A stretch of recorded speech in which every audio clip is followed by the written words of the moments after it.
Hello student, आज हम भारत के कुछ मैदानी क्षेत्र हैं उनकी बातें करेंगे। जैसे हमारी जो नदियाँ निकलती हैं वहाँ से मैदानों की उत्पत्ति होती है और वे लास्ट तक कहाँ तक जाती हैं, वहाँ अनेक मैदान बनते हैं। वो क्या है, उनसे हर एक टेस्ट में नॉर्मली क्वेश्चन आते हैं। जैसे कोई भी लेवल ले लो, चाहे वो IAS हो, PCS हो, SSC हो, GD हो या NDA हो, सभी में एक क्वेश्चन या दो क्वेश्चन आ जाते हैं। जैसे भारत की नदी जहाँ से निकलती है, जैसे एक पहाड़ है, ये पहाड़ी है, यहाँ से नदी निकलेगी तो वह जहाँ गिरेगी वहाँ भावर प्रदेश का निर्माण करती है। यहाँ पर क्या होता है, वो अपने साथ कंकड़ पत्थर आदि को बहाकर लाती है और यहाँ जमा कर देती है। तो यहाँ पर वो विलुप्त हो जाती है। विलुप्त कैसे होती है कि जो नदी होती है वो पहाड़ और कंकड़ पत्थर आदि जमा हो जाते हैं तो उसके नीचे होके बहती है। इसे हम कहते हैं नदी विलुप्त हो चुकी है। ये भावर प्रदेश। अब नॉर्मल सी चीज है कि जब नदी गिरती है तो एक खड्ड यानी गड्ढे का निर्माण करती है, इसे खड्ड बोलते हैं। इसे याद करने का तरीका क्या है कि नदी भाड़ में गई। भाड़ का मतलब है जहां कुछ नहीं होता है, मतलब ना तो यहां रह सकते हैं, रहने योग्य नहीं है ये, ना ही कृषि हो सकती है, कृषि योग्य है।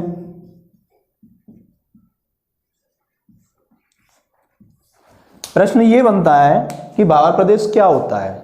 जब नदी गिरती है वहां कंकड़ पत्थर आदि एकत्रित हो जाते हैं तो नदी विलुप्त हो जाती है। नदी पहाड़ के यानी चट्टानों के नीचे होकर बहती है। प्रश्न ये बनता है कि यहाँ होता क्या है, ना तो ये रहने योग्य है और ना ही कृषि योग्य है। इससे आगे जैसे ही नदी चलती है तो यहाँ पर तराई क्षेत्र का निर्माण करती है। तराई क्षेत्र क्या होता है, जहाँ पर नदी जहाँ विलुप्त हो चुकी थी यहाँ धरातल पर दिखाई देने लगती है।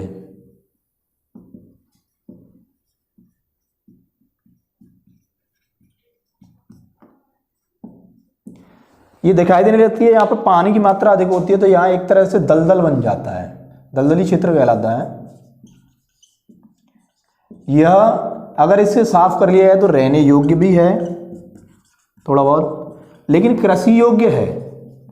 कृषि में क्या है, यहाँ दलदल होता है तो ज़्यादातर जो कृषि होती है वह चावल की कृषि यहाँ ज़्यादा होती है। चावल के लिए उपयोगी है ये क्षेत्र। तो इससे जो प्रश्न बनता है वो ये है कि जो हमारी नदियाँ विलुप्त भावर प्रदेश में विलुप्त हो चुकी होती हैं वह किस मैदान में दिखाई देती हैं, तो वह तराई क्षेत्र में, यानी तराई जो क्षेत्र है वहाँ दिखाई देती है। और यह कृषि योग्य है या नहीं, तो ये कृषि योग्य है। इसमें भी ज़्यादातर जो कृषि होती है वह चावल की कृषि होती है। इसके बाद जब नदी आगे चलती है, तराई से आगे चलती है तो ये खादर में जाती है। वैसे इससे पहले बांगर बनता है। बांगर क्या होता है, बांगर प्रदेश और खादर प्रदेश दोनों समतुल्य होते हैं। बांगर क्या होता है, यह इस पर बाढ़ का पानी हर साल नहीं जाता है, प्रतिवर्ष नहीं जाता है।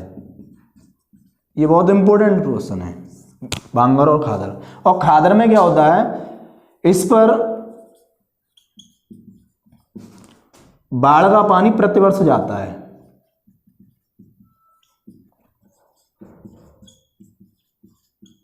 प्रतिवर्ष जाता है।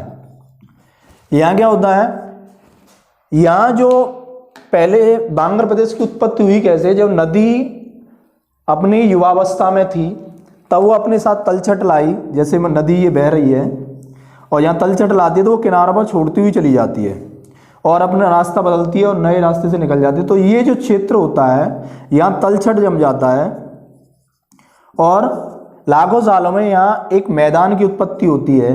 उस मैदान को हम कहते हैं बांगर प्रदेश। फिर यहाँ पर कभी भी बाढ़ का जो पानी है वह नहीं पहुँच पाता है, यह रहने योग्य होता है। यानी बांगर प्रदेश क्या है, रहने योग्य है और कृषि योग्य भी है, लेकिन अत्यधिक उपजाऊ नहीं होता है जितना कि खादर होता है। खादर में क्या होता है, बाढ़ का पानी प्रतिवर्ष जाता है और इसमें जीवाश्मों की मात्रा ज्यादा होती है।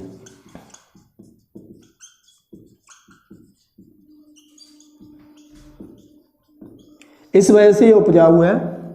तो प्रश्न ये भी आता है कि बांगर और खादर में अत्यधिक उपजाऊ कौन है, तो वो खादर जो होता है जीवाश्म।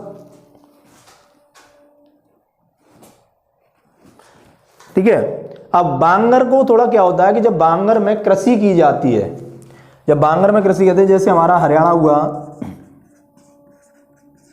पंजाब क्षेत्र हुआ, उस साइड में क्या होता है जब कृषि की जाती है तो उसमें उर्वरकों की अधिकता होने से क्या होता है, उसकी उपज कम हो जाती है। उपज का मतलब है वहां जिसे हम कहते हैं ऊसर क्षेत्र बन जाता है, यानी इसे नमकीन परत बन जाती है उसके ऊपर। उस क्षेत्र को हम रेह या कल्लर कहते हैं।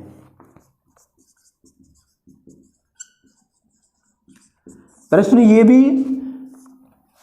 शायद आईएएस में 2016 में आया था ये मेरे हिसाब से, लेकिन आया है 2014 में भी है कि रेह या कल्लर किस मैदान का भाग है।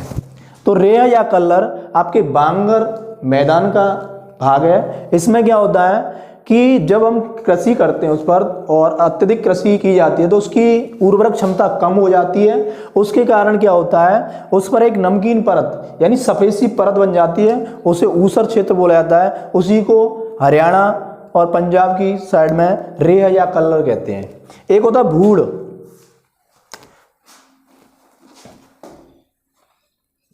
भूड़ क्षेत्र क्या होता है, जब अपर्दन होता है, मिट्टी का अपर्दन हो जाता है, और ये मिट्टी का अपर्दन कौन सा होता है, जो ऊपर की सतह होती है वह मुलायम होती है, उसका अपर्दन हो जाता है तो उस पर थोड़े पथरीली जमीन निकल आती है। इस पथरीली जमीन को ही हम भूड़ कहते हैं। जैसे हमारा मध्य प्रदेश का क्षेत्र हुआ, मध्य प्रदेश में ज़्यादातर इसी प्रकार के क्षेत्र पाए जाते हैं जहाँ भूड़ क्षेत्र कहा जाता है। इसमें क्या होता है, ज़्यादा कृषि योग्य नहीं है। सबसे ज़्यादा जो कृषि योग्य है वह खादर क्षेत्र है, क्योंकि इसमें जो है जीवाश्मों की मात्रा अधिक होती है।